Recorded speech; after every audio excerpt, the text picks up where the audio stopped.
Olá, eu sou o Vitor. E eu sou o Anderson. E você está no Super Streamados.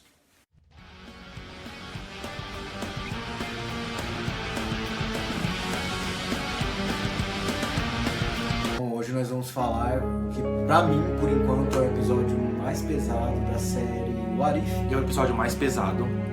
Eu acho que é um dos episódios menos e se, ao mesmo tempo que é o mais e se. Sim, porque no caso o Doutor Estranho, no próprio filme ele já consegue lidar com algumas coisas daquela. Então é isso que você falou.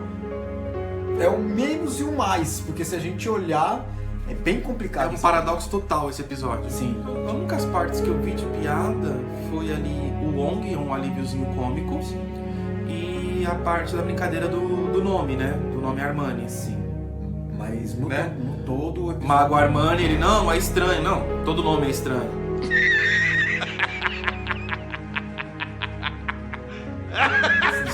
Entendeu? Então, essa foi um pouquinho ali. Agora, de resto, foi um episódio pesado.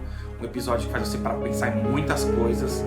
Nesse episódio 4 de What If, a gente acaba vendo uma realidade na qual o Doutor Estranho decide usar o olho de Agamotto para voltar no tempo, né? Nessa realidade específica ele não perde as mãos, ele acaba perdendo a namorada dele, né? Num acidente de carro. E aí ele tem a brilhante ideia de voltar ali no tempo para consertar tudo. Mas... Você falou na referência desse episódio? Não. Qual referência específica você está falando? Eu tenho a referência do filme, A Máquina do Tempo, que é com o Guy Pearce. Sim. Só que o filme do Guy Pearce é baseado no livro do H.G. Wells. Pra quem não conhece, nesse filme em específico, o Guy Pearce ele acaba inventando ali uma máquina do tempo e passando por questões parecidas com Não é parecida. o Doutor Estranho. É exatamente igual. Ele tem a mulher da amor dele morto, e aí ele passa anos criando teorias, criando fórmulas, até o ponto que ele consegue construir a máquina do tempo, e ele começa a voltar para tentar salvar ela. Exatamente. Só que... E exatamente igual ao Doutor Estranho. E ele começa a buscar milhões de maneiras possíveis. Só que todas as vezes que ele tenta, ela morre, porque era o destino dela morrer. Exatamente. E aí ele não concorda com isso, ele não aceita isso. Então o que ele faz? O Doutor Destino meio que foi pro passado. Doutor Estranho. Desculpa. Que burrico! Ai, que burrinho! O Doutor Estranho foi pro passado pra poder ver lá na biblioteca. Sim. No filme e no livro, ele vai pro futuro. Mas, cara, na hora que eu comecei a assistir, eu falei, putz, é o filme Máquina do Tempo. A diferença principal é que, além dele usar, né, um artefato mágico para fazer isso, o Doutor Estranho dessa realidade acaba entrando na mesma onda do Caecilius, né, no primeiro filme do Doutor Estranho, e ele acaba meio que se tornando um vilão, se a gente parar pra pensar, né? Sim. Só que eu acho que ele consegue ser ainda mais poderoso que o Caecilius. Ele faz muita coisa errada, né, ali no episódio. Ele meio que usa a técnica que a anciã usava pra ficar viva, né, durar ali, ficar anos jovem. Só que ele começa a mexer com forças muito além. É porque ela tirava forças da dimensão escura. Exatamente. Ele começa a tirar forças de seres vivos, seres místicos, seres mágicos. Ele começa a sugar a essência deles. Então, acho que isso é mais nocivo ainda do que o que ela fazia. Acaba absorvendo esses seres ao ponto, eu acho que, não sei se você notou isso também, que chega uma hora que parece que ele não tem muito controle dos seres que ele absorveu, né? Parece que ele se sobrepõe ali e acaba dominando tanto a mente quanto o corpo. Tem hora que eu tive a impressão que ele não Perde o controle, parece que ele perde o controle. E a gente viu ali uma ótima referência do primeiro What If, né? Parece ser o mesmo monstro de tentáculos, o primeiro que ele tenta absorver. Sim, exatamente. Eu até pensei que fosse o mesmo. Pra mim era o... Pra mim é o mesmo. Era o Chulo, né? Mas o pessoal tá dizendo que é outro nome aí, é O outra pessoal tá entidade. apostando no Shumagorá, que apareceu no Marvel Super Heroes, né? Sim, que é um jogo aí das antigas que a gente vai colocar umas imagens pra vocês verem também. Outra coisa legal de você observar é a extensão dos poderes do Doutor Estranho, quão poderoso ele é, porque ele consegue notar a presença do Vigia, coisa que até então nenhum personagem dos episódios de What If tinha conseguido, né? Por mais poderoso que fosse.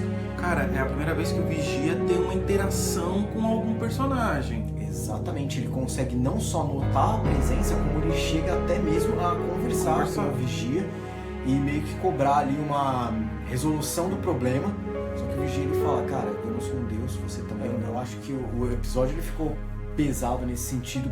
Eu achei muito pesado porque ele mostra o poder das escolhas. Né? Esse episódio eu acho que é o que mais lida com o poder disso. Não me lembro se esse conceito já foi mencionado nos outros filmes da Marvel, mas eles lidam com o conceito de que você tem pontos chaves na linha do tempo que não podem ser alterados.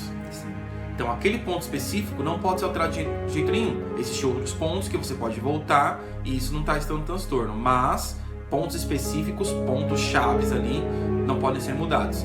Eu não lembro disso ter sendo colocado antes, acho que essa é a primeira vez. Exatamente. Mas esse conceito é muito H.G. Wells. Eu acho que a inspiração total desse episódio foi isso. Eu acho interessante se eles começarem a lidar com isso, né? Como o conceito foi apresentado a princípio, né, nessa série, o que eles podem fazer mais pra frente, mostrando que de repente tem coisas que são imutáveis. Eu acredito, por exemplo, que no filme do Homem-Aranha eles vão mostrar que a morte do Tio Ben talvez seja um desses pontos. Talvez seja um ponto imutável. Na realidade, a questão que faz ele virar o Homem-Aranha é o Tio Ben morrer. Tanto que teve um vazamento em que dizem que os 3 Homem-Aranhas vão conversar e uma das conversas que eles falam é como que o seu Ben morreu. Sim. Então, tipo, eles vão se entender de que o Tio Ben ali é um ponto que não pode ser mexido. O que você achou do episódio no sentido de o que ele trouxe pra você, né?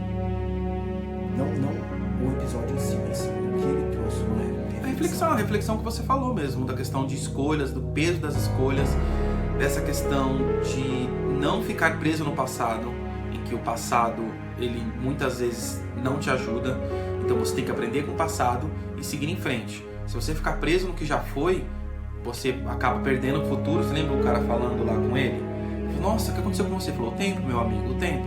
Eu escolhi viver. Então o cara viveu enquanto ele passou aquele tempo absorvendo aquelas criaturas e não fazendo nada da vida dele. Depois de muito bate-boca. Pra você, o que esse vídeo te trouxe? O fato de ver, primeiro, o quão poderoso é o Doutor Estranho, ao ponto de ele conseguir se comunicar com o Vigia ali, que até então ninguém tinha conseguido. 2000 anos depois. Quão mal ele poderia se tornar e quão nocivo ele seria para o universo Marvel. Se ele... Potencial de maldade, sim, e de força. Exatamente. Se na realidade dele não tivesse acontecido dele perder ali as mãos e sim perder alguém que ele realmente se importava, o quanto era realmente amor que ele sentia, o quanto era realmente a vontade de ter alguém ou o quanto era o desejo de fazer com que as coisas fluíssem da maneira que ele deseja. Eu acho que isso me trouxe bastante. São reflexões que cada um vai ter que fazer para si próprio, porque eu entendo de uma maneira e você entende de outra. Sim. Mas, voltando àquele velho joguinho, de 0 a 10. Cara, esse episódio, ele, pra mim, foi 10 e sem brincadeira. Não desmerecendo os outros episódios, que são muito bons. É até ruim, né? Porque quanto mais a série avança, eu vejo que o nível dos episódios estão melhorando. tá cada vez melhor. E isso fica complicado porque você vai falando assim, esse daqui é o melhor episódio, o próximo se torna o melhor episódio, ou são melhores episódios por questões diferentes. É verdade. Quer dizer, às vezes não. O que eu achei legal também foi aquela questão de porrada, de luta mágica, que de repente virou uma porradaria, e aquela proteção que o Wong e o Stranger do Bem fizeram, e saindo a cada golpe que o outro Stranger do Mal desce nele, ele vai saindo, eu achei muito interessante. Falando em Stranger do Bem aí, ó, Bruno Cidadão, aquele abraço pra você. É nóis, cara, obrigado. Outra coisa que eu observei que ficou bem interessante foi o uso das cores, porque até agora todos os episódios tinham cores mais vivas, mais realmente coloridas, né? Algumas até neon. E se a gente olhar, esse foi o primeiro episódio que eles usaram muita cor escura. Depende. Na minha opinião, depende. Quando ele tava com a namorada dele, se você reparar, era meio que uma aura de sonho. Sim. Todas as vezes, mesmo quando foi a primeira vez que eles apareceram, era meio uma aura de sonho, alguma coisa mais, sabe, nesse sentido. E às vezes que ele tava sozinho, principalmente, ficava aquela coisa pesada, aquela coisa dark. E isso eu reparei muito bem. Eu acho que talvez tenha colaborado fora o roteiro para criar uma ambientação que deu aquela atmosfera que você sai do episódio. Eu não sei vocês, mas eu saí super pesado. Eu saí Tá pesado até agora. até agora. E por falar nisso, quem aí já assistiu, deixa os comentários aqui embaixo. Vocês saíram com a aura pesada também? Sentiram as mesmas impressões que a gente teve aqui? Então a gente fica por aqui e até o próximo vídeo. Falou!